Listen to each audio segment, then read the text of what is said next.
Morning, मैं हूं आरफा नबील और आज हम जानेंगे इंटरनेशनल ऑर्गेनाइजेशन के बारे में। सबसे इम्पोर्टेंट ऑर्गेनाइजेशन जो है इसमें वो है यूएनओ, पर यूएनओ को छोड़कर भी कई सारी ऑर्गेनाइजेशंस हैं जो इस चैप्टर में हम जानेंगे। तो सबसे पहले हम शुरू करते हैं यूनाइटेड नेशन से, यूएनओ से। अच्छा, यूएनओ को समझने से पहले मैं आपको बताना चाहूँगी इंटरनेशनल ऑर्गेनाइजेशन होती क्या है। देखिए, कुछ होती है रीजनल ऑर्गेनाइजेशंस, कुछ होती है इंटरनेशनल ऑर्गेनाइजेशंस। तो इंटरनेशनल ऑर्गेनाइजेशन वो होती है जिसमें एक यूनिवर्सल मेंबरशिप होती है, जिसका जो स्कोप होता है वो ग्लोबल लेवल पर होता है, जिसका जो नेचर होता है, जिसके मेंबर्स का जो नेचर होता है, डेवलपमेंट का जो नेचर होता है और जो स्कोप जो होता है उसका जो एक्सटेंट होता है वो ग्लोबल लेवल पर होता है। मतलब जब ग्लोबल लेवल के लिए बहुत सारे मेंबर्स की ऑर्गेनाइजेशन बनाई जाए, जब यूनिवर्सली काम करने की बात सोची जाए, तो बनती है आपकी इंटरनेशनल ऑर्गेनाइजेशन। तो सबसे पहला है आपका यूएनओ। तो देखिए, यूएनओ को समझने से पहले मैं आपको बताऊंगी लीग ऑफ नेशंस क्या था। ध्यान से सुनिएगा। देखिए, लीग ऑफ नेशंस जो है फर्स्ट वर्ल्ड वॉर 1914 से 1918 के बीच में हुआ और इसमें बहुत ड्रास्टिक हमें देखने को मिला कि बहुत ज़्यादा माल हानि की हानि हुई।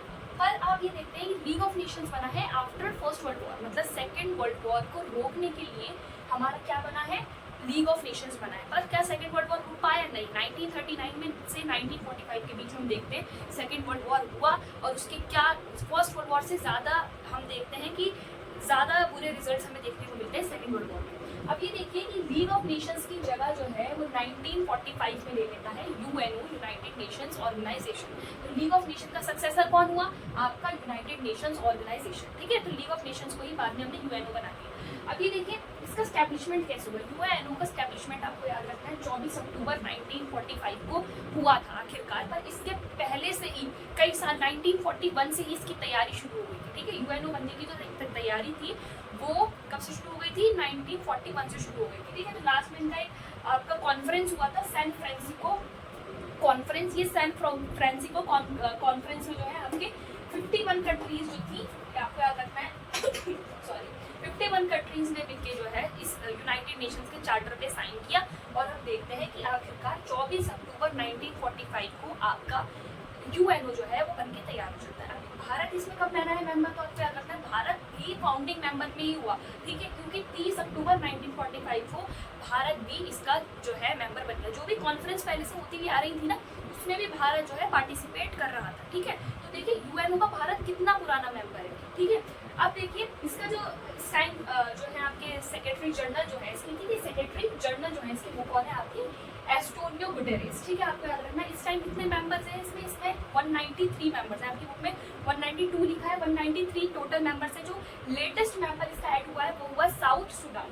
ठीक है, उसके बाद हम देखते हैं कि इसके 6 मेन ऑर्गन्स हैं। ठीक है, तो वो हम देखते हैं। तो सबसे पहला है आपका सिक्योरिटी काउंसिल। ठीक है, आपका अच्छा हाँ, इसकी जो है English, French, Spanish and Russian, ये आपको याद रखना है। English, French, Spanish and Russian जो है इसकी क्या है?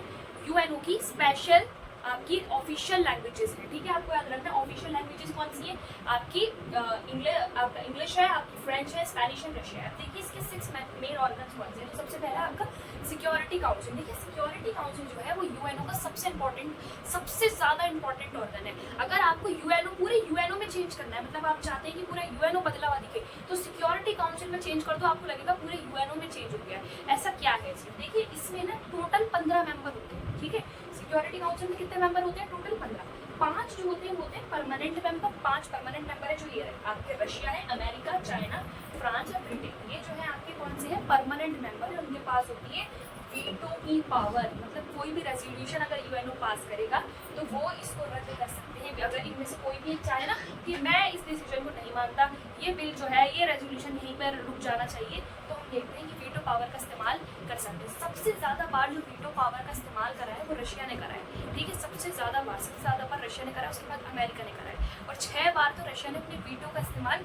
इंडिया के फेवर में किया है, ताकि इंडिया के अगेंस्ट जो रेजोल्यूशन पास हो रहा था, इंडिया के अगेंस्ट जो बात हो रही थी, उसको रोकने के लिए रशिया ने 6 बार हम देखते हैं कि अपना वीटो पावर इस्तेमाल किया है। ठीक है, अब देखिए 10 नॉन परमानेंट मेंबर होते हैं, 10 इसमें परमानेंट मेंबर, आपके 10 इसमें नॉन परमानेंट मेंबर होते हैं और 5 परमानेंट मेंबर होते हैं जो ये है।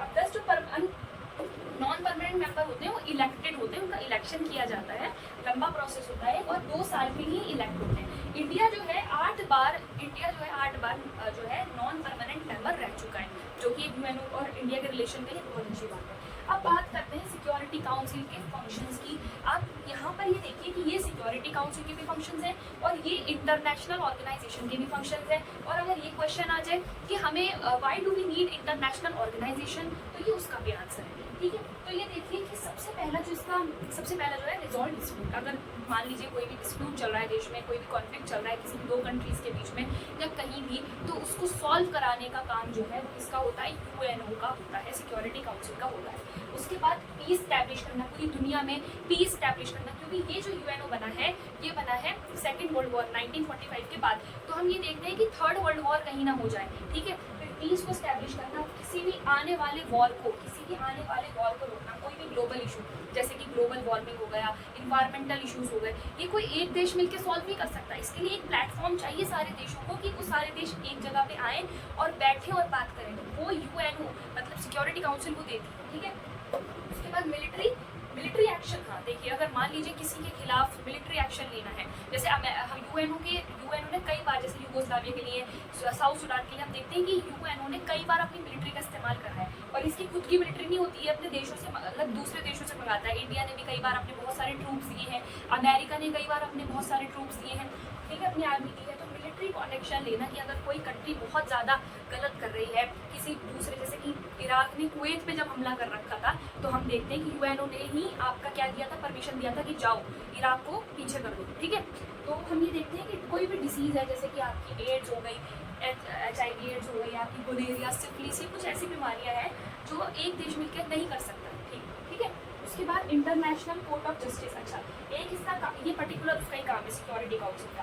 ठीक है, ये सिक्योरिटी काउंसिल का काम है कि इंटरनेशनल कोर्ट ऑफ जस्टिस को क्या करना, इंटरनेशनल कोर्ट ऑफ जस्टिस के जज को क्या करना, इलेक्ट करने का काम भी आपका सिक्योरिटी काउंसिल का। तो ये हमने कुछ फंक्शन देखे इंटरनेशनल ऑर्गेनाइजेशन के सिक्योरिटी काउंसिल के। दूसरा जो इसका ऑर्गन है वो ज़्यादा इंपॉर्टेंट नहीं है, आपका सेक्रेटरीट होता है। इसका जो हेड होता है वो होता है सेक्रेटरी जनरल। ठीक है, इसका जो हेड होता है वो होता है सेक्रेटरी जनरल। ठीक है, तो आपको याद रखना है इसका हेड कौन होता है, आपका सेक्रेटरी जनरल। एम्प्लॉइज इसका, अच्छा इसमें होते क्या है, तो जो भी यूएनओ के सारे एम्प्लॉइज होते हैं वो मिलकर सेक्रेटरीट बनाते हैं। एक ब्यूरोक्रेसी जो होती है ना पूरे यूएनओ की, वो सेक्रेटरीट के अंदर आती है। ठीक है, उसके बाद आपका है general assembly. General assembly second most important organ है यूएनओ का। तो इसके अंदर 193 जो आपकी उसमें मेंबर है यूएनओ में टोटल। तो यहाँ पे देखते हैं हम कि जनरल असेंबली में टोटल कितने मेंबर है, 193 मेंबर्स हैं। ठीक है, और हर मेंबर के पास एक एक वोट है। ठीक है, यहाँ पर भी सिक्योरिटी काउंसिल में भी हम देखते हैं 193 मेंबर्स हैं, पर यहाँ पे 5 जो मेंबर्स हैं उनके पास वीटो है। पर यहाँ पर हम देखते हैं कि 1 वोट 1 वैल्यू वाली बात है।